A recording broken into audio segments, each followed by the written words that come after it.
नमस्कार, मैं doctor Alpana Parekh, associate professor political science, government college Jaipur.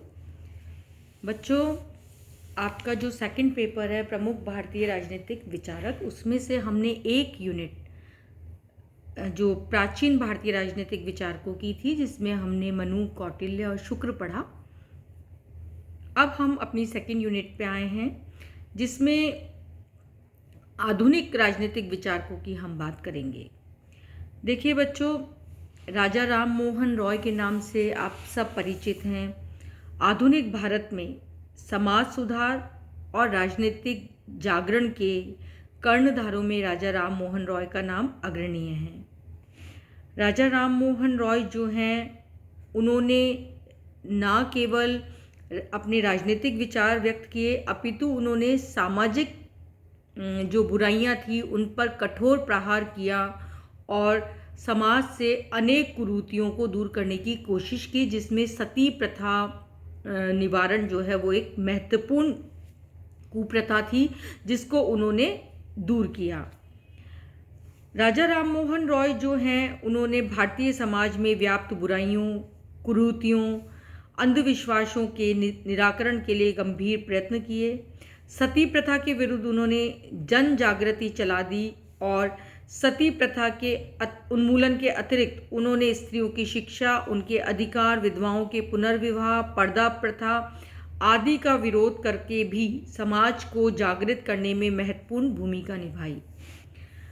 1828 में राजा राम मोहन रॉय ने ब्रह्म समाज की स्थापना की और ब्रह्म समाज की स्थापना कर उन्होंने भारतीय जनता को जो है अद्वैतवादी दर्शन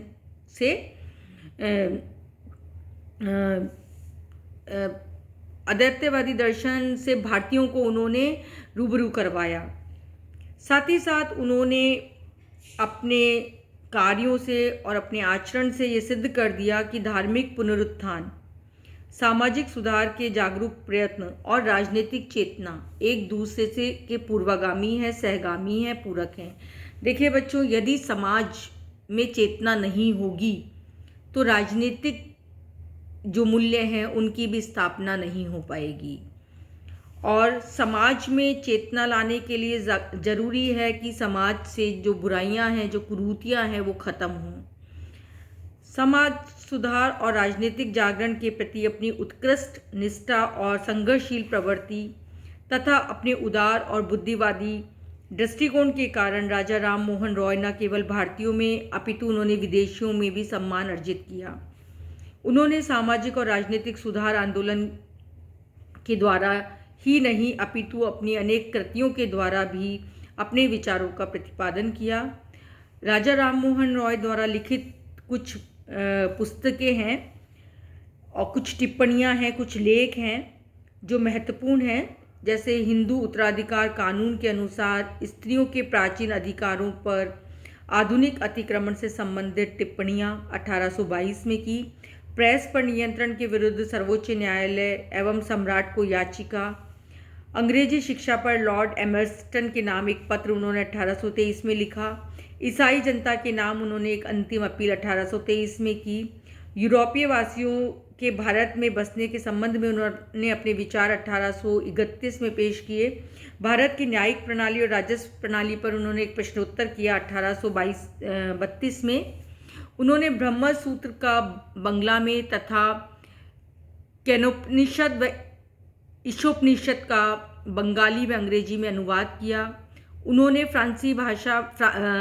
भाषा में तुहफात उल मुवाद्दिन नामक पुस्तक लिखी, अंग्रेजी में उन्होंने ईसाइयत के सिद्धांत नामक पुस्तक लिखी और कई संस्कृत के ग्रंथों पर अपनी व्याख्याएं प्रस्तुत की। उन्होंने बंगला भाषा में संवाद कौमुदी और फारसी भाषा में मिरातुल अखबार नामक 2 समाचार पत्रों का प्रकाशन किया और पत्रकारिता के क्षेत्र में उन्होंने अपना महत्वपूर्ण योगदान दिया। भारत में नव जागरण के अग्रदूत और समाज सुधारकों के उत्कृष्ट योद्धा राजा राम मोहन रॉय की 1833 में इंग्लैंड के ब्रिस्टल नामक स्थान पर मृत्यु हो गई थी। अब देखिए, राजा राम मोहन रॉय जो हैं, उनके विचारों पर जिन जिन व्यक्तियों का प्रभाव पड़ा, जिन भी विद्वानों से या जिन भी संदर्भों से राजा राम मोहन रॉय ने सीखा, उनके विषय में उन्होंने बताया। राजा राम मोहन रॉय के विचार, उनके जीवन और उनके चिंतन की पद्धति पर बाल्यकाल से ही प्रभाव जो हैं पड़ने शुरू हो गए। प्रारंभ से ही धर्म के प्रति उनके जिज्ञासु दृष्टिकोण ने उन्हें इस्लाम, ईसाई और हिंदू धर्म के मूल सिद्धांतों के प्रति आकृष्ट किया। अनेक धर्मों के अध्ययन का सहज परिणाम ये हुआ कि वो धर्म के प्रति एक संकीर्ण दृष्टिकोण नहीं रख पाए और उनका दृष्टिकोण जो है वो काफ़ी व्यापक हो गया। भारतीय समाज में विद्यमान विकृतियों, आडंबरों, अंधविश्वासों ने उन पर नकारात्मक प्रभाव डाला। भारतीय समाज की इन कुरीतियों को उन्होंने धर्म और आध्यात्मिकता का निषेध माना। भारतीय समाज की विकृतियों की आलोचना करने के लिए उन्होंने भारतीय धर्म ग्रंथों की मौलिक व्याख्याएं की और उन पर धर्म और सामाजिक परिस्थितियों के सम्मिलित प्रभाव का परिणाम निकली। 1809 से लेकर 1814 की अवधि में उन्होंने ईस्ट इंडिया कंपनी की सेवा में की, जिसके कारण अनेक अंग्रेज अफसरों के निकट वो आए। अंग्रेज अफसरों के साथ संपर्क में आने से उन्होंने वहाँ के अंग्रेजी रहन सहन और जीवन पद्धति को समझा। उन्होंने ये निष्कर्ष निकाला कि भारत में ब्रिटिश संपर्क के राजनीतिक और आर्थिक परिणाम चाहे सुखद ना रहे हों, लेकिन ब्रिटिश संपर्क से भारत को अनेक क्षेत्रों में अत्यधिक लाभ हुआ है। ब्रिटिश उपयोगितावादी विचारक बैंथम तथा दास प्रथा के विरोधी और जनता में शिक्षा के प्रचार करने वाले समर्थक लॉर्ड ब्राउनधम से उनका निकट संपर्क हुआ। राजा राम मोहन रॉय के धार्मिक और सामाजिक विचार मूलतः भारतीय उपनिषदों के एकेश्वरवाद और सत्ता के अद्वैतवाद से प्रेरित है। ईसाईयत और इस्लाम के अनेक विचारों ने उन्हें आकर्षित किया, किंतु अपने सामाजिक, धार्मिक और राजनीतिक चिंतन के मूल आधार के रूप में उन्होंने भारतीय अद्वैतवाद को ही अपनाया। अब हम बात करेंगे राजा राम मोहन रॉय के राजनीतिक विचारों की। देखिए बच्चों, जैसे कि मैं बोल चुकी हूँ कि राजा राम मोहन रॉय जो हैं उन्होंने राजनीतिक क्षेत्र के साथ साथ धार्मिक विचार प्रस्तुत किए, उन्होंने सामाजिक विचार प्रदान किए, उन्होंने शिक्षा के संबंध में विचार प्रस्तुत किए, उन्होंने स्त्रियों की दशा के विषय में अपने विचार रखे, उन्होंने आर्थिक विचार रखे। तो राजा राम मोहन रॉय जो है वो कुल मिलाकर जीवन के विविध पक्षों के विषय में उन्होंने बोला, लिखा और अपने विचार व्यक्त किए। सबसे पहले बात हम करते हैं राजा राम मोहन रॉय के राजनीतिक विचारों की। तो राजा राम मोहन रॉय के राजनीतिक विचार जो हैं वो उदारवाद की श्रेणी में रखे जाते हैं। उदारवाद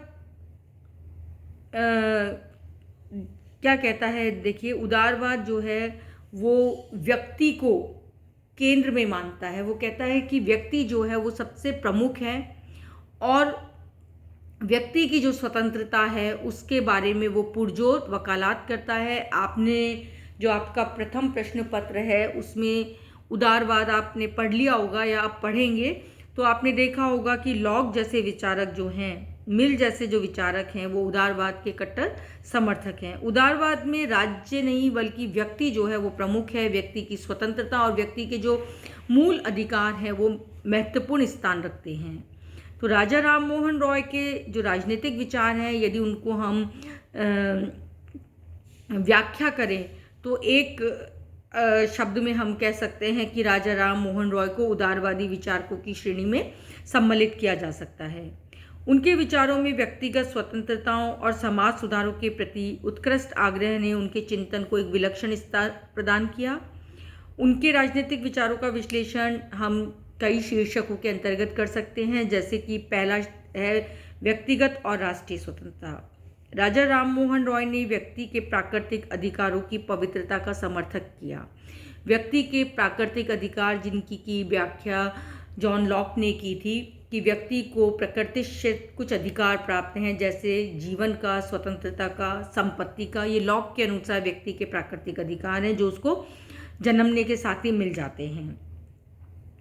वे जीवन, स्वतंत्रता और संपत्ति धारण करने के अधिकारों को व्यक्ति के प्राकृतिक अधिकार के रूप में स्वीकार करते हैं।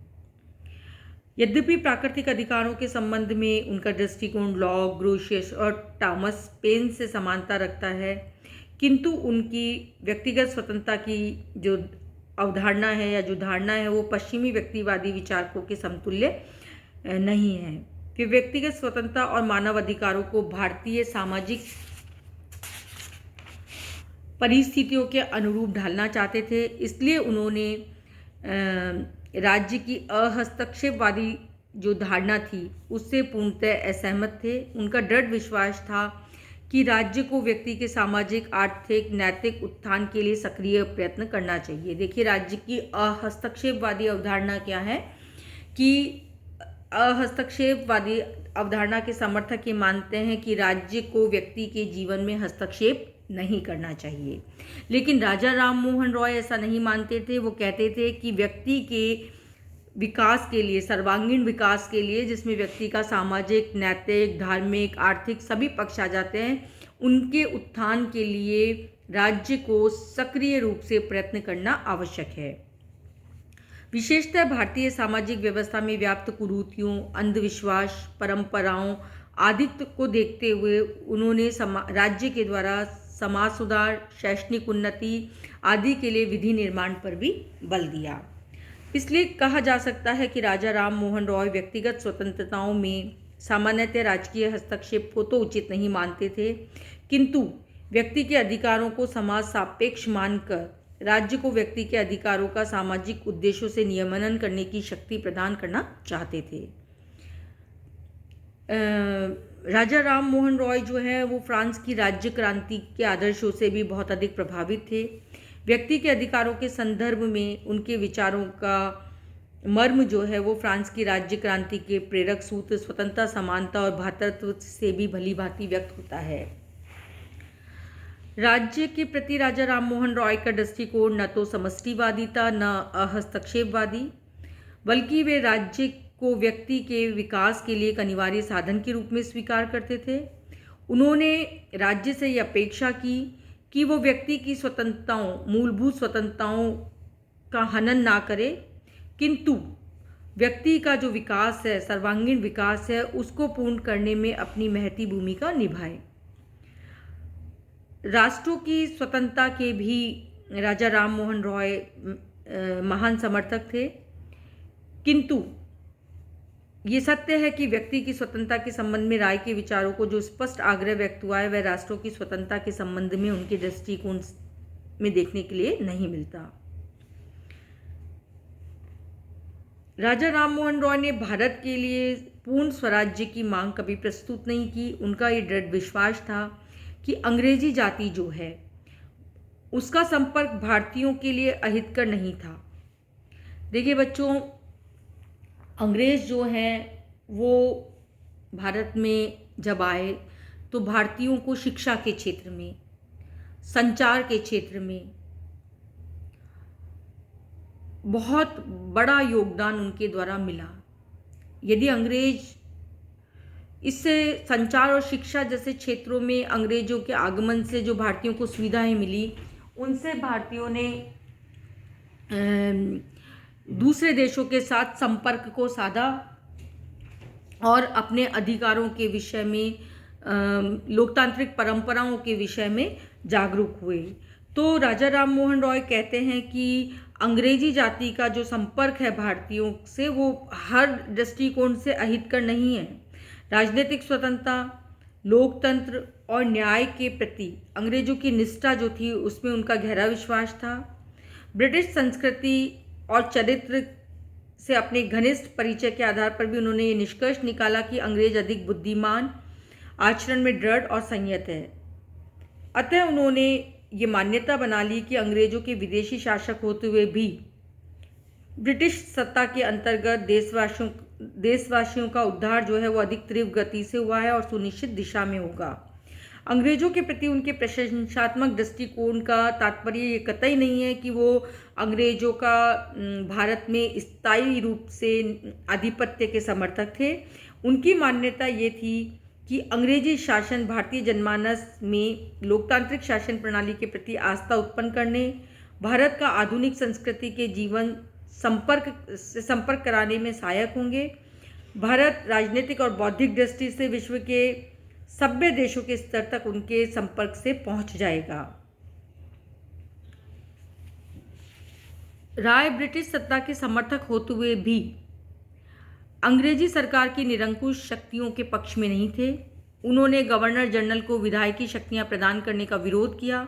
साथ ही साथ ये भी मांग की कि भारत के लिए बनाई जाने वाली विधियां ब्रिटिश संसद के द्वारा बनाई जानी चाहिए, किंतु उनका तर्क ये था कि इस आग्रह को व्यक्त करना था कि कार्यपालिका संबंधी और विधायकी शक्तियां एक ही हाथ में केंद्रित नहीं होनी चाहिए। वो ब्रिटिश सरकार द्वारा भारत में नियुक्त कार्यपालिका अर्थात गवर्नर जनरल को असीमित शक्तियां प्रदान करने के पक्ष में भी नहीं थे। वस्तुतः ब्रिटिश शासन के प्रति उनके समर्थन का भाव इस तथ्य में ही निहित था कि वे भारत में ब्रिटिश शासन के अधीन विधि के शासन और सीमित सरकार जैसे सिद्धांतों को लागू करना ही चाहते थे।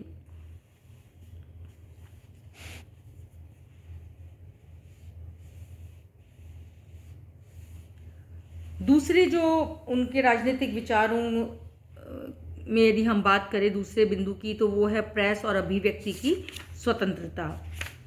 भारत में समाचार पत्रों की स्वतंत्रता के विचार का समर्थन करने व उनके लिए सक्रिय प्रयास करने वाले व्यक्तियों में राजा राम मोहन रॉय सर्वप्रथम थे। 1823 में रॉय के द्वारा द्वारकानाथ ठाकुर, हरचंद्र घोष, गौरीशंकर बैनर्जी, प्रसन्न कुमार टैगोर, चंद्र कुमार टैगोर के साथ मिलकर प्रेस की स्वतंत्रता के समर्थन के लिए सर्वोच्च न्यायालय में उन्होंने एक याचिका भेजी। उन्होंने सम्राट से भी आग्रह किया कि वो प्रेस की स्वतंत्रता से इस कारण आशंकित नहीं हो कि भारत में ब्रिटिश शासन के प्रति विरोध का भाव विकसित होने में सहायता मिलेगी। उनका मत था कि प्रेस की स्वतंत्रता ने विश्व के किसी भी भाग में क्रांति को कभी जन्म नहीं दिया। क्रांतियां वहीं हुई हैं जहां पर निरंकुश शासन ने जनता को अज्ञान के अंधकार में रखा। इसलिए उनका मत था कि भारत में प्रेस की स्वतंत्रता से जनता को शासन के विरुद्ध होने वाली शिकायतों को व्यक्त करने का अवसर मिलेगा। स्थानीय अधिकारियों के व्यवहार में उत्पन्न होने वाली शिकायतों को सर्वोच्च सरकार के सम्मुख प्रस्तुत करके और उनका निवारण किया जाएगा। अतः प्रेस जनता में असंतोष की समाप्ति करेगी और इस प्रकार शासन के समर्थन का आधार बन जाएगी। इसके विपरीत यदि प्रेस की स्वतंत्रता नहीं दी जाएगी तो स्थानीय शासकों के व्यवहार के विरुद्ध जनता की आवाज़ व्यक्त नहीं हो सकेगी और शासन के विरुद्ध जनता में असंतोष पनपता रहेगा। असंतोष अंततः क्रांति में परिणत हो जाएगा। इसलिए प्रेस की स्वतंत्रता आवश्यक है। प्रेस पर प्रतिबंध नहीं लगाया जाना चाहिए। प्रेस की स्वतंत्रता के प्रति राजा राम मोहन रॉय का आग्रह था कि समाचार पत्रों की शक्तियों को अधिक बढ़ाया जाए। साथ ही साथ उन्होंने समाचार पत्रों को भी निष्पक्ष रूप से कार्य करने का आग्रह किया, जिससे कि सरकार जो है वो सरकार को जनमत के प्रति सजग रख सके और समाज में जन जागृति का माध्यम बन सके। प्रेस की स्वतंत्रता के प्रति राय के आग्रह में विचार और अभिव्यक्ति की स्वतंत्रता के प्रति उनका समर्थन भी अंतर्निहित है। उनकी मान्यता थी कि अभिव्यक्ति की स्वतंत्रता पर लगाए गए अंकुश जनता और शासन दोनों के लिए घातक होंगे। तीसरा बिंदु है न्यायिक सुधार। राजा राम मोहन रॉय ने भारत में न्यायिक सुधारों की वकालत की। वे न्यायिक व्यवस्था को ऐसा स्वरूप प्रदान करना चाहते थे जिससे कि आम जनता को सुविधापूर्वक और शीघ्र न्याय मिल सके। न्यायपालिका और कार्यपालिका का पृथकीकरण हो। न्याय व्यवस्था को भारत की जनता की आवश्यकताओं के अनुरूप ढालने के लिए उन्होंने ये उचित माना कि विधि संहिता का निर्माण भारतीय सामाजिक और आर्थिक संदर्भों को ध्यान में रखकर किया जाए। भारत में न्यायिक सुधारों के प्रति जब उन्होंने बात की तो उन्होंने कहा कि न्यायालयों में जूरी प्रणाली आरंभ की जाए। जूरी प्रणाली का तात्पर्य है कि भारत में जो न्याय में पंचायती प्रणाली है वो जूरी प्रथा से समानता रखती है। उनका सुझाव था कि सेवानिवृत्त न्यायाधीशों तथा अपने कार्यों से अवकाश प्राप्त कर चुके वकीलों, समाज के अन्य प्रतिष्ठित व्यक्तियों को जूरी का सदस्य बनाया जाए। इसी प्रकार से राजा राम मोहन रॉय चाहते थे कि न्यायिक अधिकारियों और जनता के मध्य संवाद को सुविधापूर्वक बनाए रखने के लिए एक भाषा नहीं थी। अतः वो कहते थे कि जनता द्वारा न्याय प्राप्त करने की दृष्टि से यह आवश्यक है कि न्यायिक कार्य की एक ऐसी भाषा स्थापित की जाए जिससे कि न्यायिक अधिकारी और जनता दोनों ही बोल सके और समझ सके। चौथा बिंदु है प्रशासन और राजस्व प्रणाली। राजा राम मोहन रॉय ने भारत में प्रशासनिक सुधारों की आवश्यकता प्रतिपादित की। उन्होंने प्रशासनिक पदों में भारतीयों की अधिकाधिक भागीदारी का समर्थन किया। साथ ही साथ उनकी ये मान्यता थी कि उत्तरदायित्वपूर्ण प्रशासनिक पदों पर परिपक्व बुद्धि वाले व्यक्तियों को ही नियुक्त किया जाना चाहिए और इस दृष्टिकोण से उन्होंने सेवाओं में प्रवेश के लिए न्यूनतम 22 वर्ष की आयु निर्धारित किया जाना उचित माना। इसी तरीके से उन्होंने राजस्व व्यवस्था के स्वरूप को भी परिवर्तित करने पर बल दिया और उनका ये सुझाव था कि भारत में निर्धन कृषकों की स्थिति सुधारने के लिए जमींदारों और सरकार को लगान की दर कम रखनी चाहिए। जमींदारी प्रथा का उन्मूलन का आग्रह तो उन्होंने नहीं किया था, किंतु सरकार से ये अपेक्षा की थी कि वो लगान की दर में परिवर्तन करे और ये अधिकार जो है वो जमींदारों को नहीं बल्कि स्वयं सरकार रखे। उन्होंने भारत में स्थायी भू प्रबंध की आवश्यकता पर बल दिया। निर्धन जनता को करों में राहत देने के लिए उन्होंने सुझाव दिया कि सरकार विलासिता की वस्तुओं पर अधिक कर लगाए और आवश्यकताओं की वस्तुओं का कर कम करे। राजा राम मोहन रॉय का मत था कि राजस्व से वसूली जो होती है उसमें उसके व्यय में कमी की जाए और किसानों पर पड़ने वाले कर भार को कम किया जाए। पांचवा बिंदु है मानवतावाद और विश्व बंधुत्व। राजा राम मोहन रॉय के विचारों में विश्व बंधुत्व और उदार मानवतावाद की उत्कृष्ट आग्रह जो है वो व्यक्त हुआ है। उनके विचारों में संकीर्णता के लिए कोई स्थान नहीं था। वे मनुष्य के व्यक्तिगत और आत्मा पर लगाए जाने वाले परंपरागत प्रतिबंधों की समाप्ति के लिए प्रयत्नशील रहे और उन्होंने ईश्वर के नैतिक व्यक्तित्व की धारणा के आधार पर मानव मात्र के प्रति प्रेम के नैतिक आदर्श की स्थापना की। वे सहिष्णु, प्रेम, सहानुभूति, बुद्धि पर आधारित समाज का निर्माण करना चाहते थे। राजा राम मोहन रॉय के चिंतन में जो है वो विश्व बंधुत्व की भावना देखने को मिलती है। उन्होंने कहा कि जो मानव जाति है वो एक परिवार है और परिवार होने के कारण जो विभिन्न राष्ट्र हैं, जातियां हैं, संप्रदाय हैं, ये उसकी विभिन्न शाखाएं हैं। वे भारतीय जनता की उन्नति के घोर समर्थक थे और सच्चे अर्थों में अंतर्राष्ट्रीयवाद के समर्थक थे। उन्होंने विभिन्न धर्मों में ईश्वर की एकता के प्रति आस्था को मानव जाति की एकता, शांति और समृद्धि के रूप में रूपांतरित करने का आग्रह किया। इसीलिए राजा राम मोहन रॉय के चिंतन में समन्वयवादी और उदारवादी पक्षों की प्रशंसा करते हुए विपिन चंद्र पॉल ने लिखा, समष्टि व व्यक्ति, ईश्वर व मनुष्य, मानवता और राष्ट्रीयता, समुदायवाद व व्यक्तिवाद के मध्य अनिवार्य तारतम्य राजा राम मोहन रॉय के चिंतन का केंद्रीय सार है। तो ये जो है वो राजा राम मोहन रॉय के राजनीतिक विचार थे। अगले लेक्चर में हम राजा राम मोहन रॉय के सामाजिक विचारों की चर्चा करेंगे। धन्यवाद बच्चों।